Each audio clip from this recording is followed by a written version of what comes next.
What's up, y'all? This is Julia Jessie with Clapback Culture, here to bring you another Thursday episode alongside my co-host, Mr. Mike Davis, with a special announcement. What's up, Mike?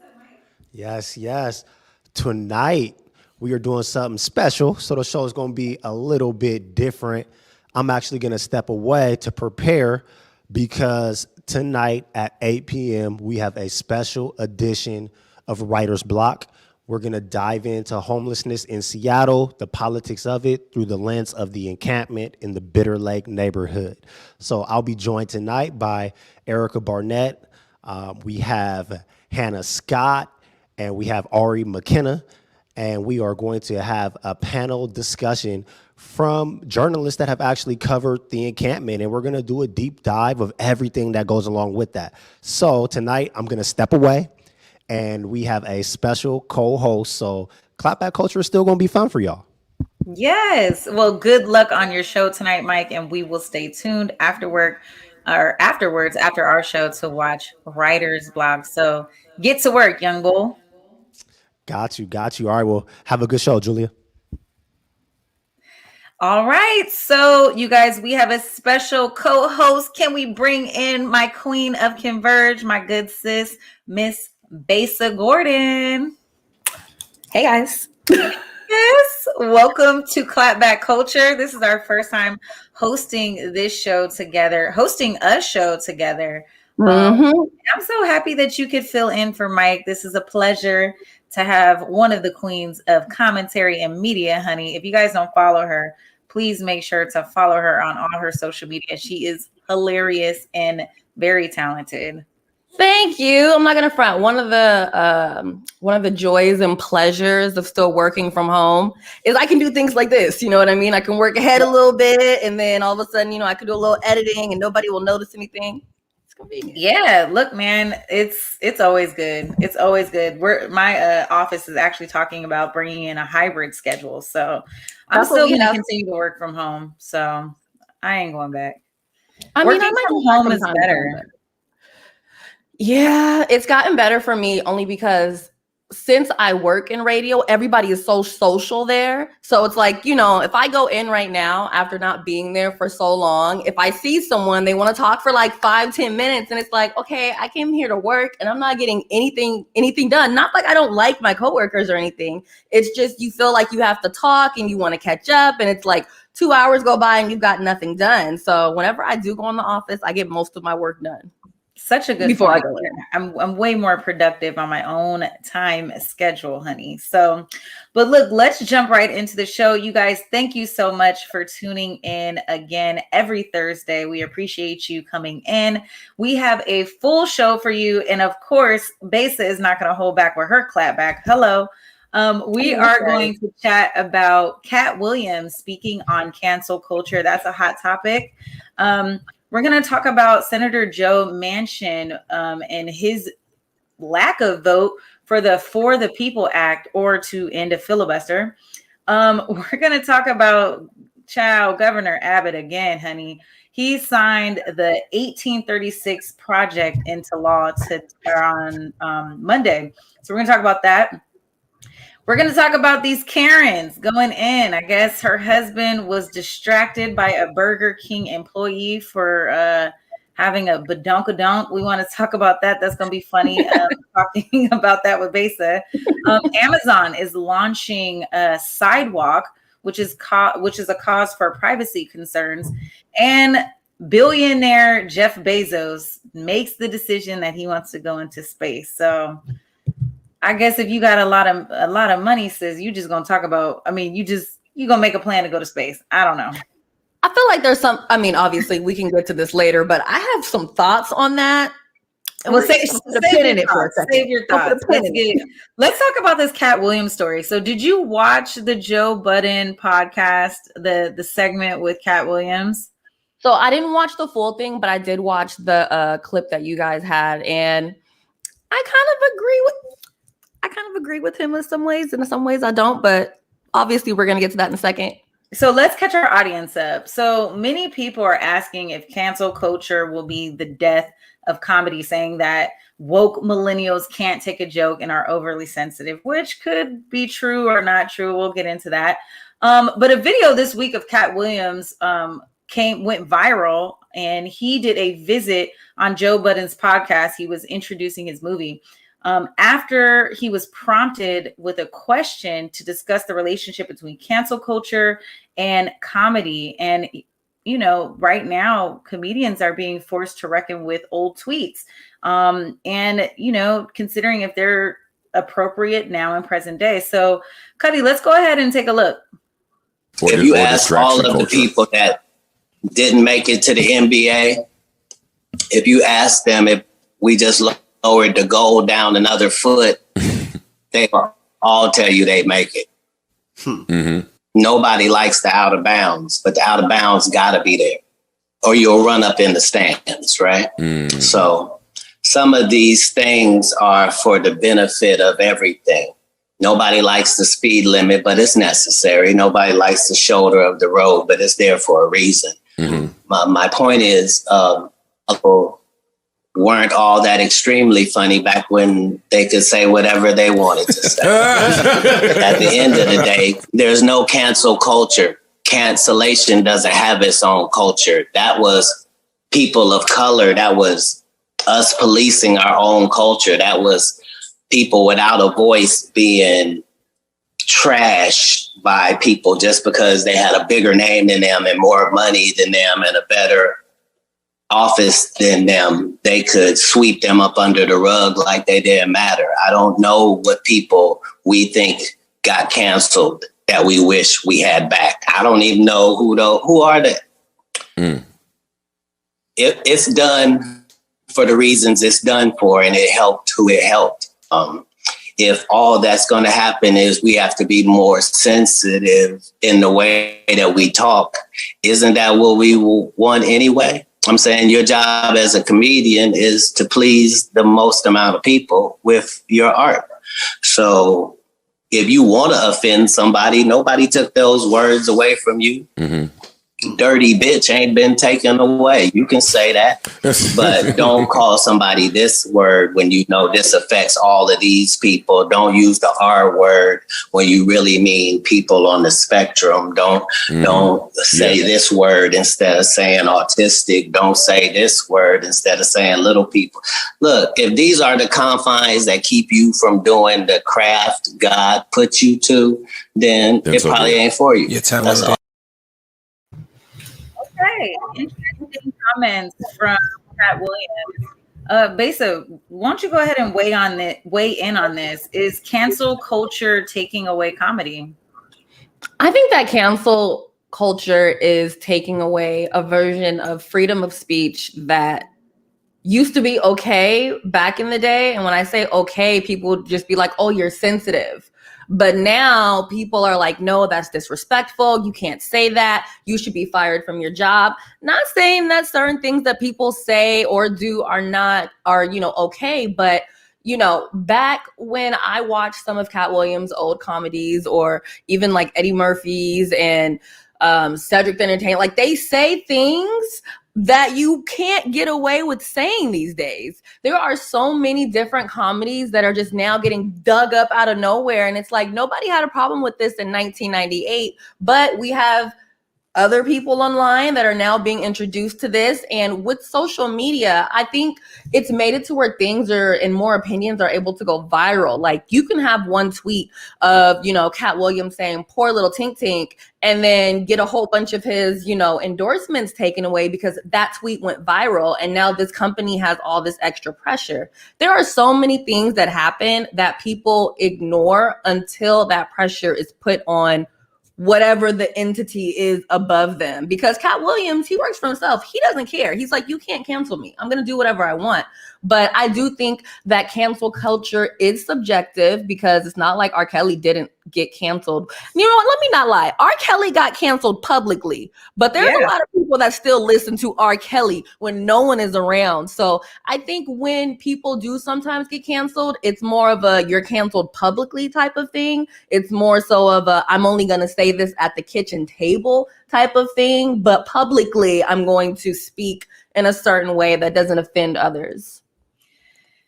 Interesting take. I feel like when it comes to comedy, we have to walk a fine line, right?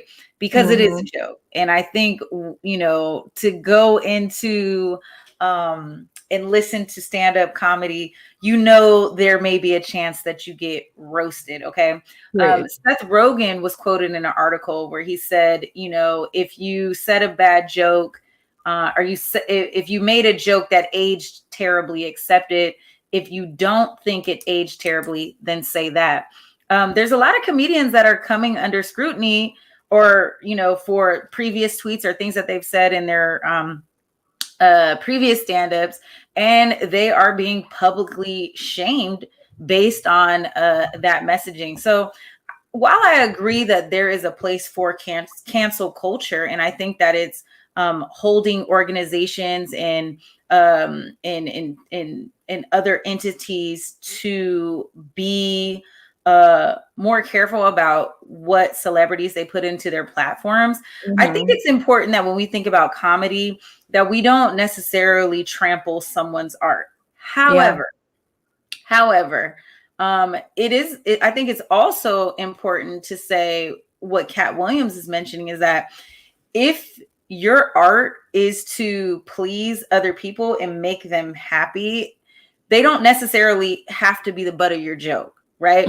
There's so many things that you can talk about that are funny that don't necessarily marginalize a group of people and make them feel like they can't participate in the fun, right? Like homophobic jokes aren't that funny anymore, right? Like we're not talking about the gay cousin at the cookout anymore. We're mostly talking about but there's another way to spin that, right? And so I think it's pushing the creatives to get a little more creative in making things funny without making people feel like they're the butt of the joke.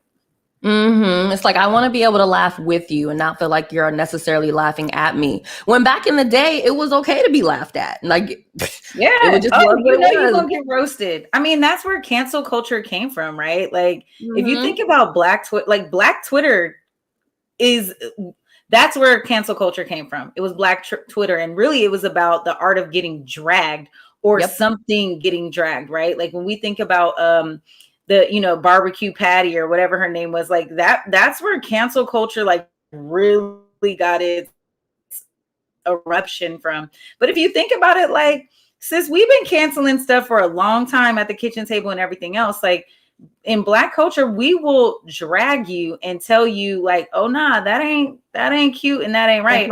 But it's also a unique way to defend yourself, right? Like I know, to be able to read somebody, that's kind of like canceling too. But cancel culture has its place. If you ask me, like R. Kelly definitely needed to be canceled. And I think, Harvey Weinstein, like we're thinking of like individuals like that who have so much power, so much money, so much alliance that cancel culture is a non-traditional way for those marginalized voices to get justice. Yeah. I don't know. What do you guys think of the comments? Holding people accountable. Yeah, man. Yeah. Thank you, Cuddy. John Jupiter, we used to get canceled for listening to rock. I guess I would say in what way? I don't know anything about that.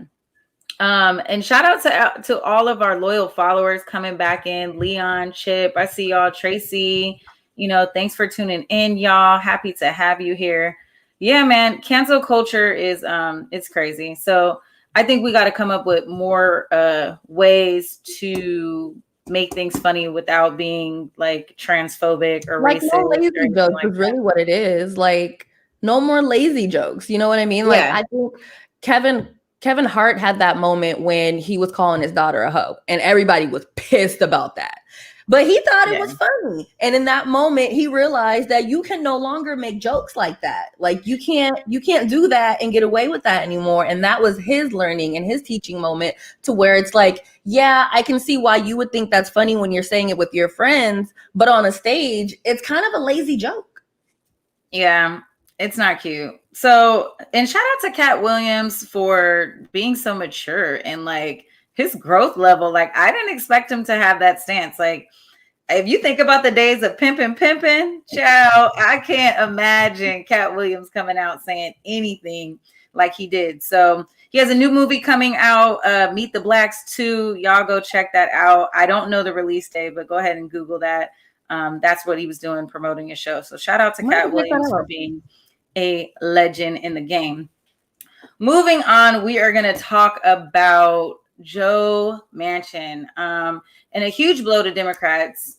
They thought that they would pass this sweeping voting rights protection law, and they really needed West Virginia Senator Joe Manchin to support it, and he didn't. And he came out and said that he's going to oppose it. He's not going to vote for it, and he doesn't think it's a good look. But the For the People Act is there to ensure automatic and same-day voting registration. It places limits on gerrymandering and it will restore voting rights for felons. So I'm not sure why he doesn't want to vote on this. Are you really not sure why? Well, let's take a look and then you can clap back. To get a number of bills to the floor for a vote, from the China-related research and technology bill to voter reform. But Republicans may cause a few roadblocks. Capitol Hill correspondent Eric Rosales reports. What we've learned is not just Republicans who are putting up roadblocks, but West Virginia Senator Joe Manchin has dealt a major blow to progressive Democrats over the weekend. He decided he is not going to vote for S1, For the People Act. He says that he just cannot support it, and it's not the news that Senate Majority Leader Chuck Schumer wanted to hear. At those caucus lunches, it was made clear how important S1 is to the country, to our Democratic majority, and to individual senators. And those discussions are ongoing, and I have a lot of faith in them. That faith may be running thin after West Virginia Senator Joe Manchin wrote in an op-ed this weekend stating he will not support the voting reform bill S1 as it's written. He wrote, quote, "I believe that partisan voting legislation will destroy the already weakening binds of our democracy. And for that reason, I will vote against the For the People Act." Fellow Democrats are pushing back. I hope he reconsiders what his position is, because this is not about partisan advantage. This is fundamental to our democracy. Well, Senator Manchin says he supports the John Lewis Voting Rights Act, a far less sweeping bill than the For the People Act. In the op-ed, he also emphasized his refusal to end the filibuster, a Senate rule which requires a 60-vote threshold to advance most legislation, writing, quote, "They've attempted to demonize the filibuster and conveniently ignore how it has been critical in protecting the rights of Democrats in the past. Republicans I spoke with applaud the West Virginia senator's actions in support of democracy, while Democrats are calling out their Democratic colleague." Joe Manchin has become the new Mitch McConnell. And now Joe Manchin is doing everything in his power to stop democracy and to stop our work for the people, the work that the people sent us here to do. Joe Manchin, can we cancel you, bro? He's ridiculous. This is not about bipartisanship, okay? This is about pushing through legislation that's going to support people so that voting rights are being restored. I mean, we're actively watching Republicans dismantle voting rights as we speak. I mean, we talk about it almost every single week on this show. All of the states that are rolling back efforts for people to vote. So I stand with Chuck Schumer on this one. He needs to go back to the table and revisit this, and cancel culture should really take his behind down. What you think? I'm with you. I'm with Tracy. She said he needs to be canceled. And here's my thing. If you're a Democrat senator, and you don't want to vote for this, what is your reason for not wanting to vote for this besides potentially being worried about losing a certain amount of power, because that's what it seems like to me. If obviously this is going to be something that will restore a whole bunch of voting rights, the only reason why I could think that you would say this is not a good idea is because you're worried about people being able to vote that won't agree with you. It seems really, really Republican to me. And it almost makes me wonder if like people are in his ear in the back end, if like maybe there's something sneaky going on that we don't know about, because that just sounds crazy to me. Like, why wouldn't you want for things to be fair? And why wouldn't you want for more Americans to be able to vote? If more people are able to vote in a way that actually makes sense, like, you know, not having to wait in line for 7 to 10 hours, that makes it to where more Americans are going to be happy with what's going on, because the vote makes more sense. It's not like a selective little group of people are doing all the decision making. Everybody is making the decision. So to me, the only reason why he wouldn't want to vote for that is because he's worried about some power being taken away. And it almost seems like one of those things where it's like, I'm a Democrat, but not a Democrat for you.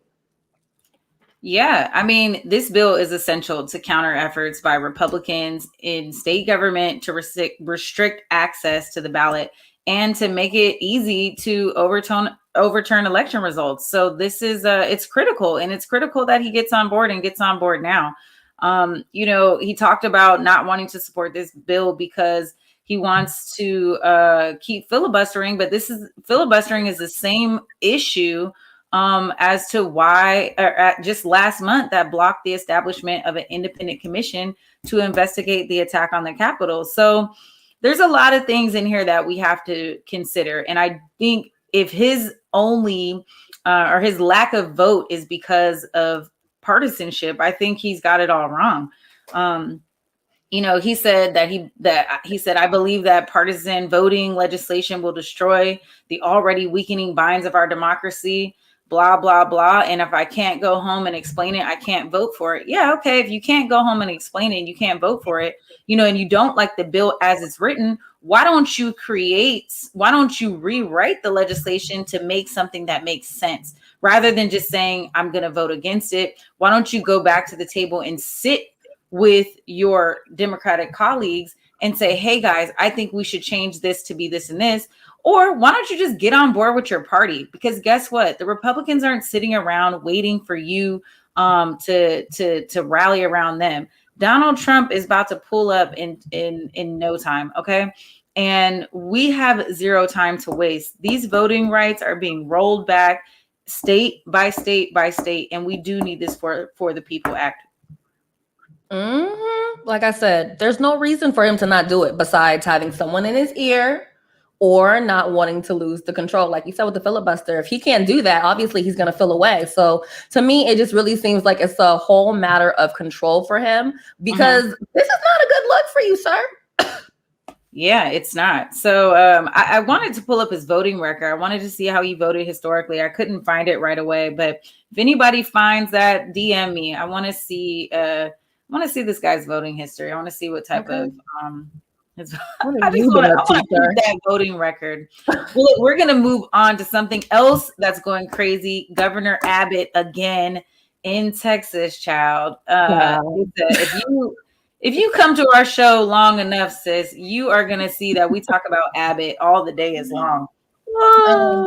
Basically, progressives have responded with disgust on Monday after Texas Governor Greg Abbott signed a law establishing the so-called 1836 project, honey.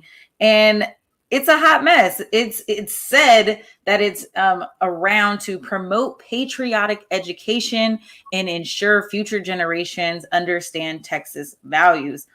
Although Mexico abolished slavery in 1829, its government continued to allow U.S. settlers to bring enslaved people into the country. So this promotion of patriotic education is weird because it starts out in 1836, but yet slavery is still going on. So let's go ahead. Let's take a look. Let's see what Governor Abbott has up his sleeve. He signed this into law. Let's see what's going on. To keep Texas the best state in the United States of America, we must never forget why Texas became so exceptional in the first place. A law creating the 1836 Project does that.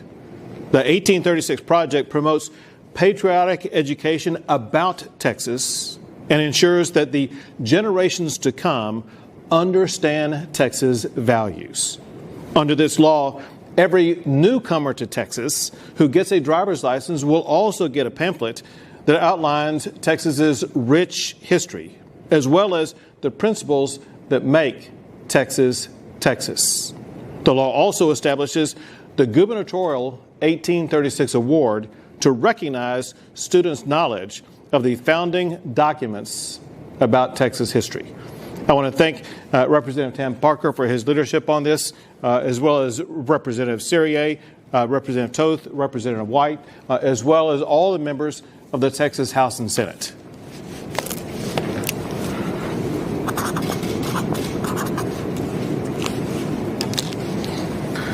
Project 1836 is now law in the great state of Texas.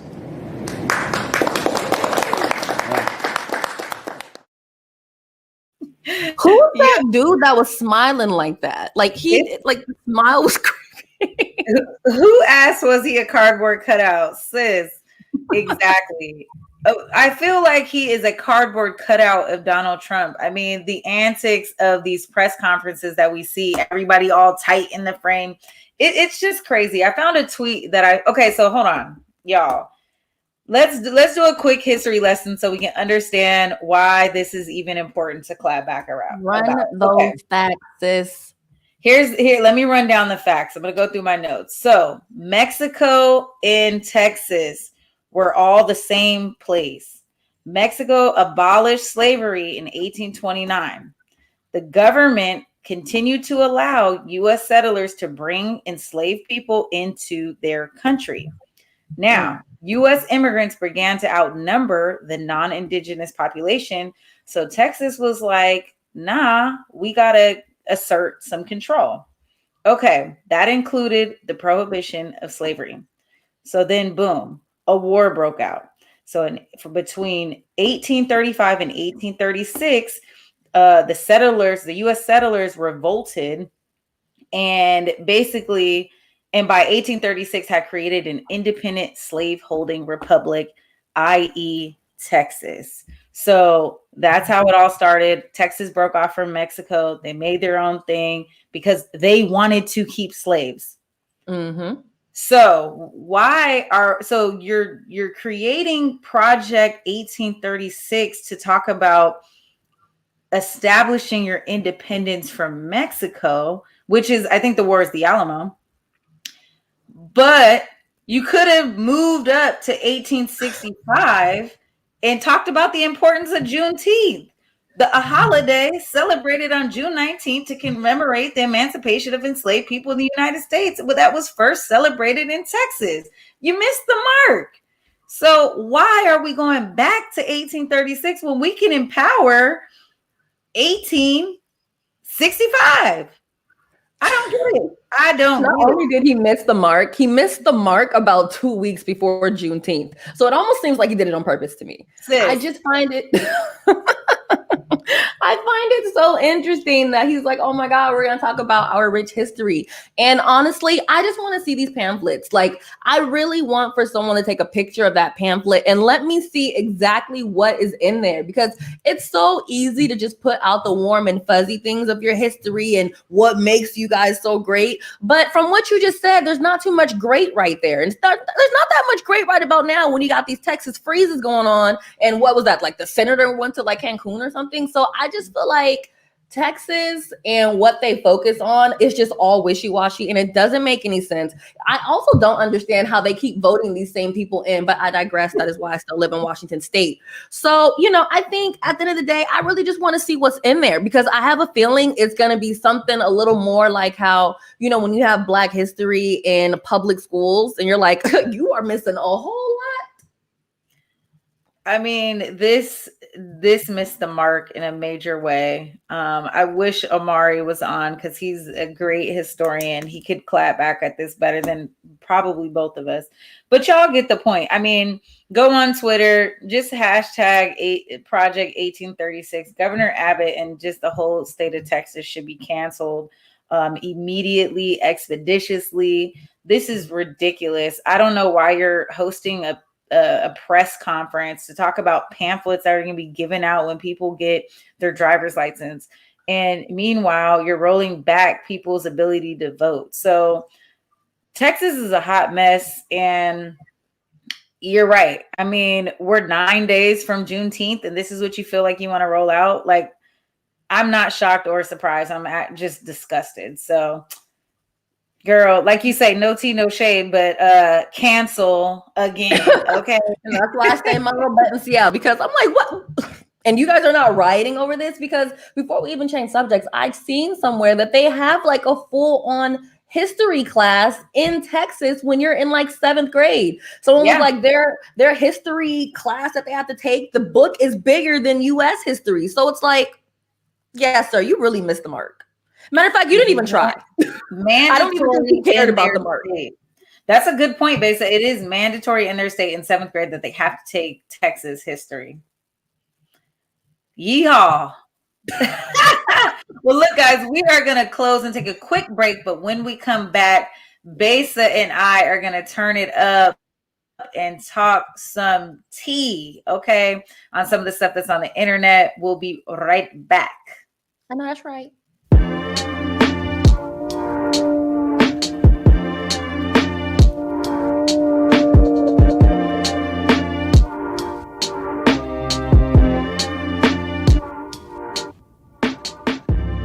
Converge Media produces culturally relevant content for Black and urban audiences. Our coverage is raw, transparent, and objective, praised by community leaders, government officials, and residents.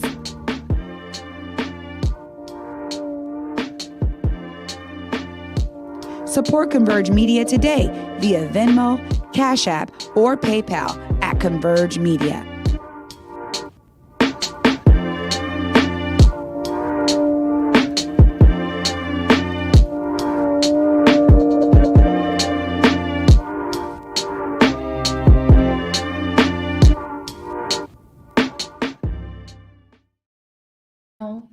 All right, y'all. Welcome back to Clapback Culture. It's such a pleasure to have you here, Miss Besa Gordon, in the house, honey. And I've been waiting to get to this part in the show, sis. Something interesting that was found on TikTok, a TikTok poster or a user, I don't know what you guys call yourselves. I don't use TikTok yet. TikTokers. A TikToker posted that a Karen was complaining about her uniform, her Burger King uniform, and that her husband was distracted. We'll have a lot to clap back on. I want to get your thoughts. Let's take a look. I had a lady complain today because my uniform was a distraction to her husband.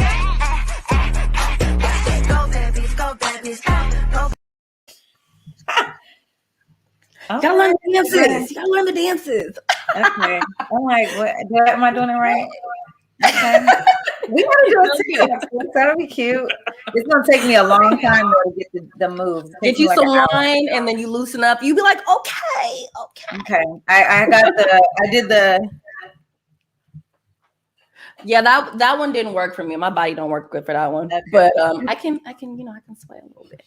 So speaking of body, my good sis has a good one on the back there.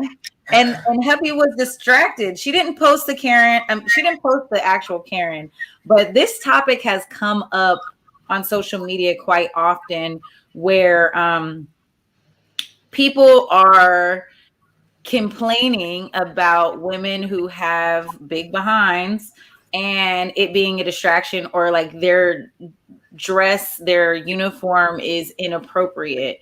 What's your take, considering you're a woman of curves? It's so annoying. Let me tell you something. It is not my fault that my family is from My mom was born in Seattle, but my grandma's from Arkansas. My dad's from Louisiana. My grandfather's from Texas.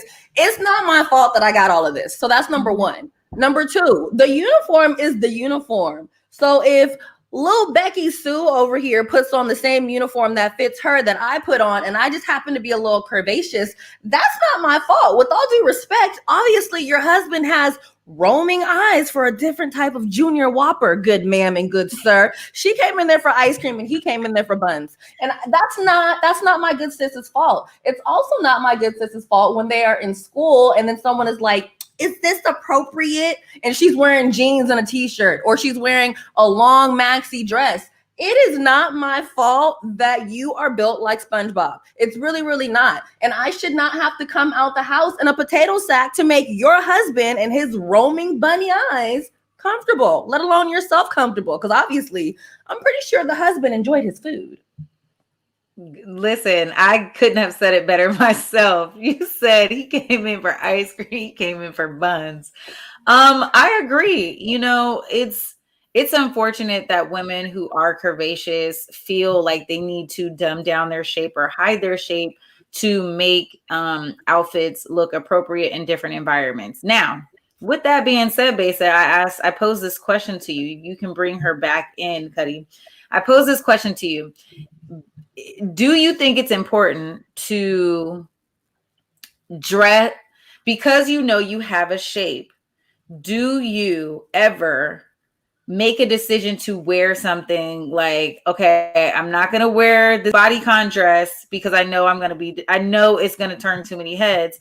So instead I might wear these joggers or a flowy skirt so that I ain't breaking too many necks when I go in here. Sometimes I do that, like, you know, I live downtown on South Lake Union. So if I'm leaving the house at night and I'm by myself, yeah, I might wear something a little more chill, Bill, so that way someone doesn't try to snatch me from around the corner. But otherwise, no.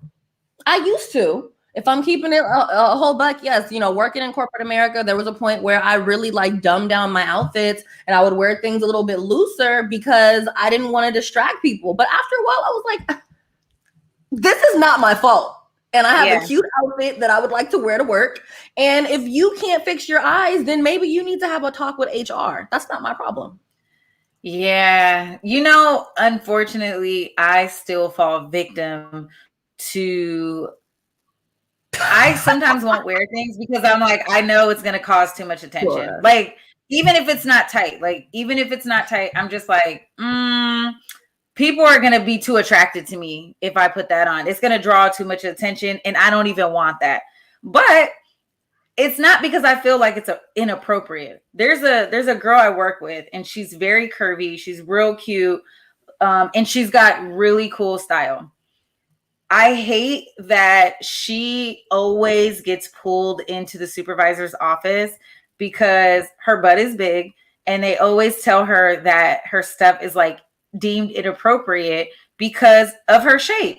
But if I wear a little dress to work because I'm not as curvaceous, I pull it off a little bit better and it doesn't look so inappropriate. But I really feel like that goes in with sexualizing African American women and our bodies. And that's why I'm like, it's not my fault that you are attracted to my body.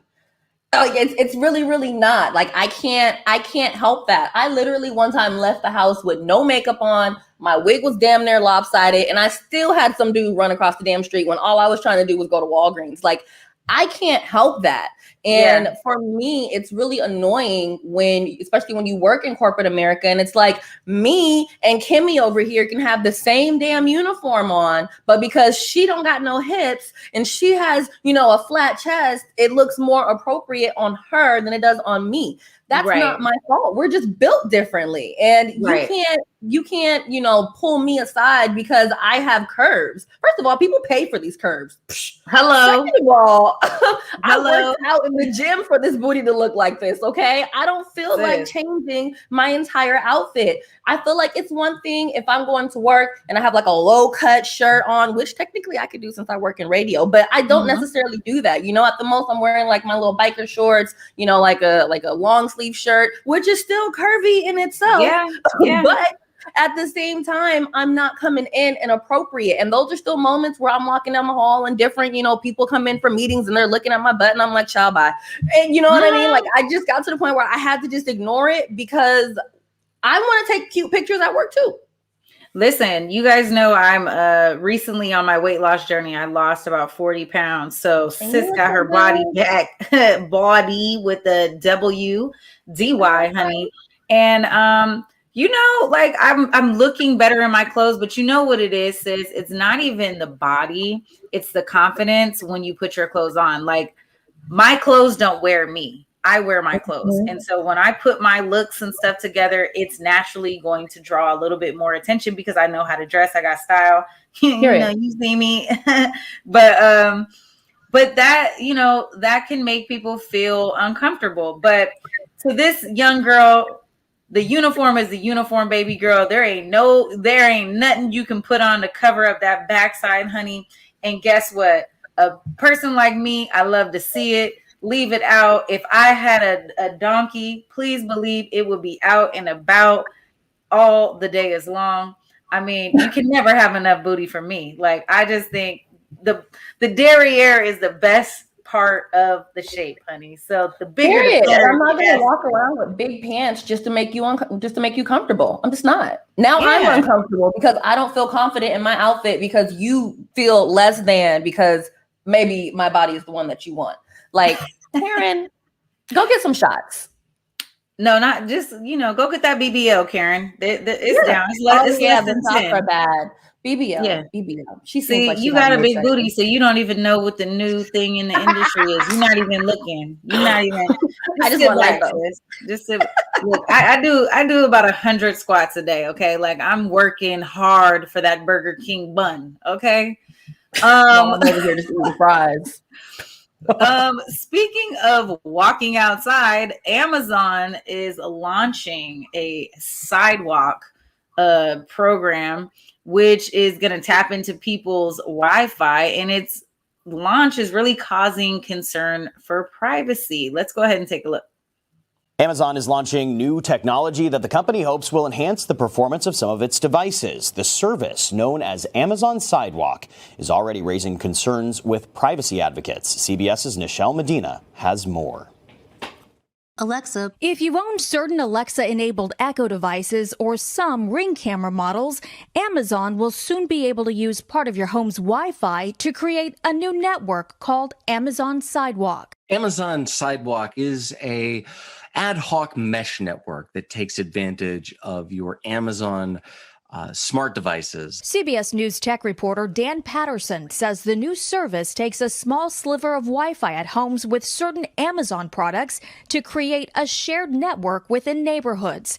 The so-called Sidewalk Bridge allows devices with spotty Wi-Fi to stay connected. The wireless network would also work with tile trackers, which can be used to locate lost items like keys or pets. Amazon says Sidewalk is designed with multiple layers of privacy and security, and Sidewalk Bridge owners do not receive any information about devices owned by others connected to Sidewalk. The amount of network that they say that they are going to be using is both very low bandwidth and relatively small. John Callis from the Electronic Frontier Foundation believes the network won't affect Wi-Fi speeds, but he has concerns because users are automatically enrolled. Ashkan Saltani, former chief technologist at the Federal Trade Commission, has the same concerns. People pay a service fee to their cable provider or their cell phone provider, for these services, right? So for Amazon to help themselves to that bandwidth, it's pretty questionable, I think. People who want to opt out of the shared network can go into their Ring or Amazon app and turn it off. Nichelle Medina, CBS News, Los Angeles. That's rude. Isn't it? Amazon, you think you're going to help yourself to my Wi-Fi? No, you're not. I pay good money for my Wi-Fi to be able to do my radio show at home. So let me get this straight, because you decided to, and I'm not going to say any, Wi-Fi companies, because you never know who might try to sponsor me in the future, child. But you decided to get some cheap rinky-dink Wi-Fi, and because your Wi-Fi is spotty, you're going to leech onto my Wi-Fi while also taking bits of my information. I'm going to need a lower cable bill. Like, if that's the case, we need community Wi-Fi. Like, that sounds crazy to me. And honestly, I wouldn't be surprised if that is going down the pipeline. I wouldn't be surprised if they are working on something to where it's like, hey, you live in, like for me, I live in a big old apartment building, right? Okay, you don't want to pay full, internet. We're going to put you on a shared Wi-Fi system with 10 other people in your building, and you guys will all share the bill.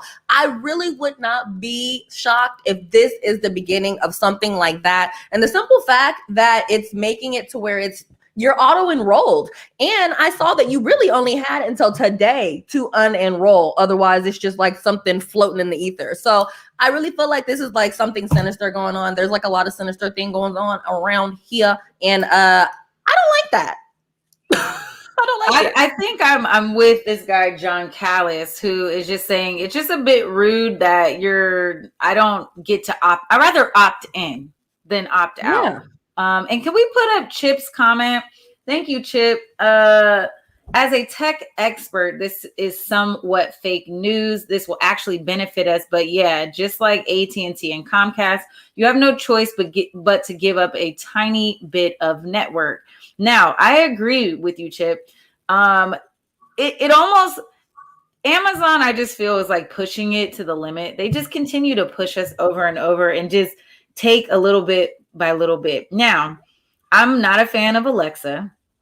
I'm not a fan of I'm a fan of like cameras, but I'm not gonna I just don't want anybody to be able to like tap into my stuff. But again, are we too late? Like, are we really still considering that privacy laws are protecting us?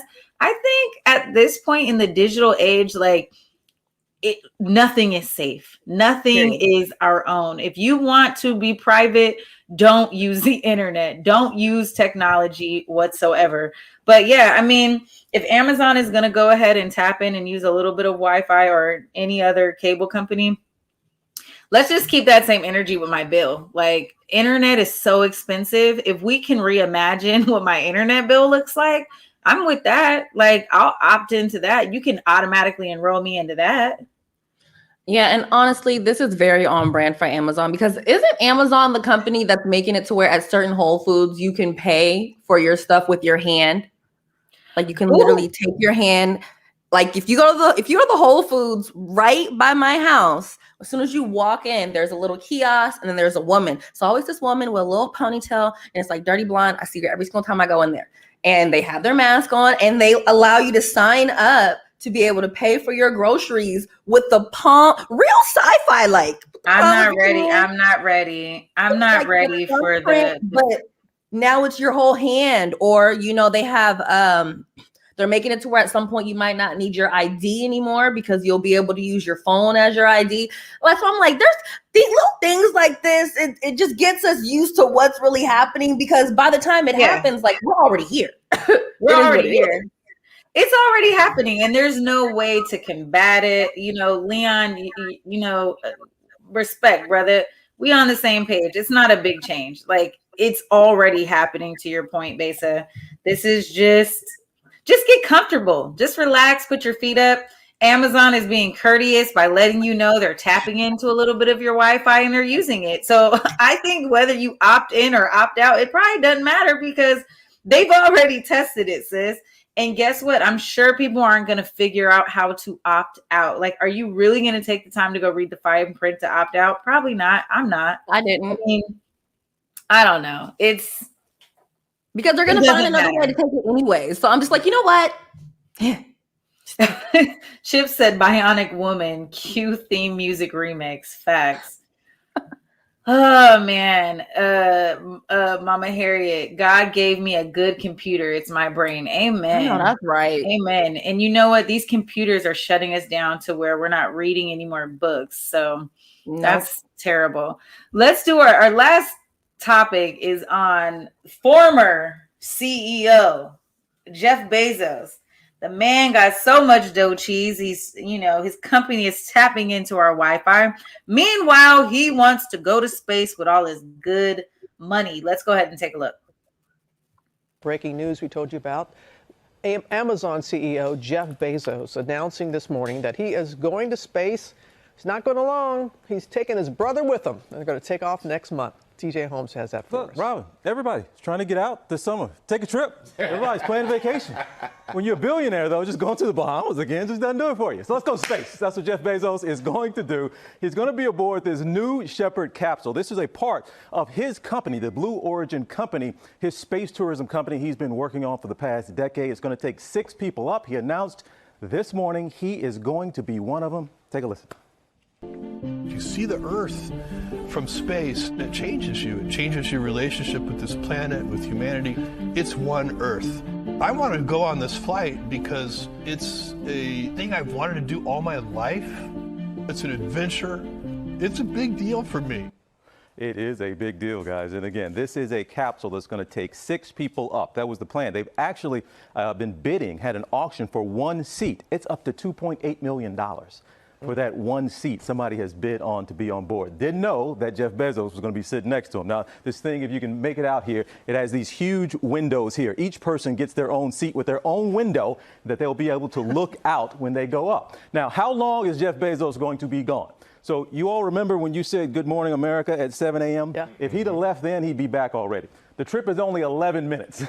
It goes up. You get about 3 minutes of weightlessness just at the edge of space, comes back down. You're back. He's making others pay. Ciao. 11 minutes? Shut up. Would you go? Would you go? I don't know if I'd want to go with Jeff Bezos. That's who you probably want to go with is Jeff Bezos. Imagine you get to take a flight with Jeff Bezos to space.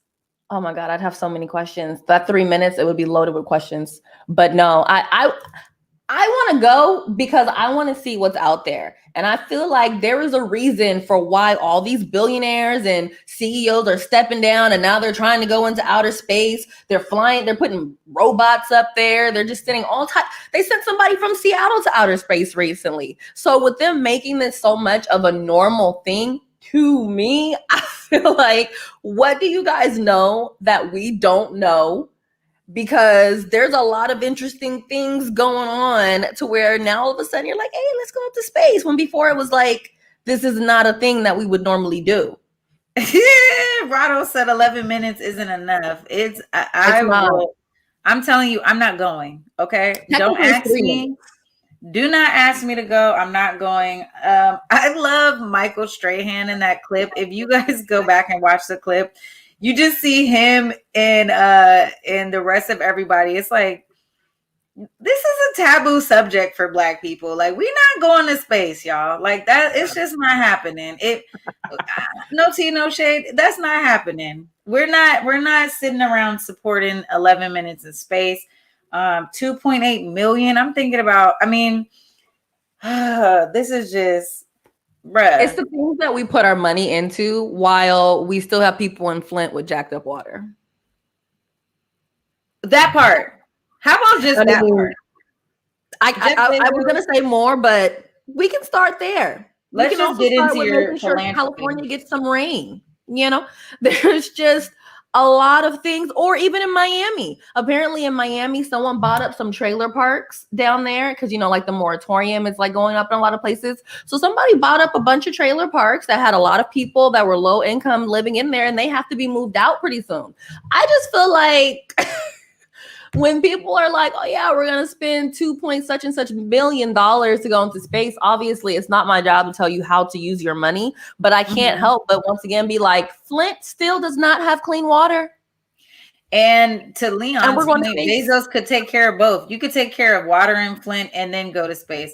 I think, Bezos was talking about an article that I read that, he wanted to go up there because he, was interested to think about the earth in a different way when he comes back. He's like, after you go and do that, it's life-changing X, Y, and Z. And I understand that point. Maybe when he comes down from his 11-minute flight and he sees the earth in all of its glory, he's going to come back and save the earth. I don't know, but it's not for me, sis. I'm good off that, actually. I'll sit back and watch, someone cue the reality TV show. I'll definitely sit back on my couch with my popcorn and tea and watch it, but I'm not going to space. I don't even want to go on a roller coaster. So I'm good. I'm just not the level of anxiety that just surrounds. I don't need to know the world in that. Well, it's like to exit and then come back within 11 minutes when it's like, wasn't there a point when it took like months to get to space? Listen, sis, I'm nervous watching space 7 movies. minutes. I'm nervous watching space movies. I'm not watching that. It's too much. It's like I grew up on X-Files. It's a lot going on in the universe, son. I'm not. Anything could happen, and can't nobody get to me. I'm good. Dora, that's your popcorn and your tea too, sis. Listen. Go ahead, Jeff. Let us know how it is, because they can't leave the rocket. They're literally just going up there, floating around for a second. Man, I'm just good. Some of y'all feel like it's a nice day. I feel you, Leon. Going to space sounds nice, and one day it will be like flying on a plane. Yeah, that's the reality of the situation. One day we're gonna grow up, and people are going to be able to take flights to space. The owner of Tesla, he talked about that. What's his name? Munskin, the other billionaire. These 1%ers, man. They got a lot of time on their hands. I feel like by then I might be more okay with it. But right now, I just don't like being the guinea pig. Well, we will wrap this up. No space travel for you or me today. But if you're not traveling in space, where can they find you, Besa? If you turn on KUBE 93 right now, I'm on till midnight. You can find me on social media at Besa Gordon, BesaGordon. And Saturday, I will be back for Rewind with Besa at 2 p.m. Special guest should be Seattle's Travis Thompson, who I played, I want to say, last week on KUBE. That's awesome and amazing. Well, look, y'all, make sure you hang back for another hour of Writer's Block. My co-host Mike Davis will be there talking about the politics of homelessness in Seattle. So make sure you stick around to support that show. You know where to find me on Instagram and Twitter at Treasure of JULES. It's been a pleasure as always. Thank you for tuning in to Clapback Culture. We'll see you next Thursday. Peace. Bye.